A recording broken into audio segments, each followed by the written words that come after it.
দেখুন ফেসবুকে একটি নতুন অপশন আসছে, তাই আমি সবার মতো চেষ্টা করলাম। দেখেন একটা ফালতু অ্যাপস আমাকে বলেছে 93 বছর বয়সী মৃত্যুর কারণ হচ্ছে একটি কলার খোসার ওপর স্লিপ, দাঁত ভেঙে, ভালো কর্ম 7435, খারাপ কাজ 6। বন্ধুরা, আপনারা এসব বিভ্রান্ত থেকে দূরে থাকুন, এসব শেয়ার থেকে দূরে থাকুন। এটা আসলে একটা নিতান্তই ফালতু প্ল্যাটফর্ম।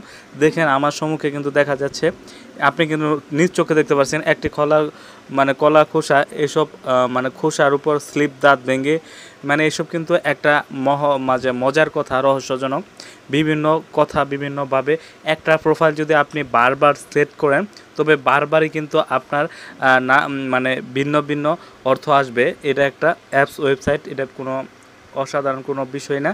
এটা একটা অ্যাপস, মানে একটা প্রোফাইল নেবে, বারবার একটা স্লিপ করবে, বিভিন্ন নোটিফিকেশন টাইপিং এখানে লিখে রাখছে, আর এটা অটোমেটিক সিলেক্ট হবে। তো আমি দেখাচ্ছি আমার যে প্রোফাইল আইডিটা আমি একবার দিছি, আমি আবার দিয়ে আপনাদের দেখাচ্ছি, এটা চেঞ্জ হয়ে আসবে। দেখেন এখন আসতে কিন্তু একটু হাস্যকর বিষয়। তো এরপরে কি আসে আমি দেখাচ্ছি, একটা ব্যাগ দিই। তো আরেকটা ব্যাগ দিয়ে দেখাচ্ছি, সম্পূর্ণ স্ক্রল করে আমি আবার নোটিফিকেশনের ভিতর যাই, আমি আবার আপনাকে দেখাচ্ছি। বন্ধুরা, আপনিও চাইলে কিন্তু আপনার ছবিটাকে দিয়ে এরকমভাবে ফানি, মানে আপনার প্রোফাইল অ্যাডজাস্টটা দেখতে পারেন। তো আপনি চাইলে বারবার দেখতে পারবেন, পোস্ট করবেন না। তো এই যে এখানে দেখতে পাচ্ছেন যে একটা এই যে একটা আইকন, এই আইকনের উপর আপনাকে ক্লিক করতে হবে। এই আইকনের উপর যদি ক্লিক করেন ইমোজিটার উপর, তাহলে অটোমেটিক রিফ্রেশ নেবে। রিফ্রেশ নিয়ে আপনার প্রোফাইলটা তারা সিলেক্ট করবে।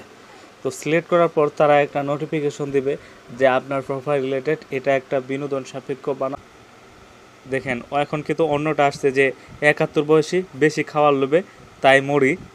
তো এরকম একটা অ্যাপস। তো আশা করি বিষয়টা বুঝতে পারছেন।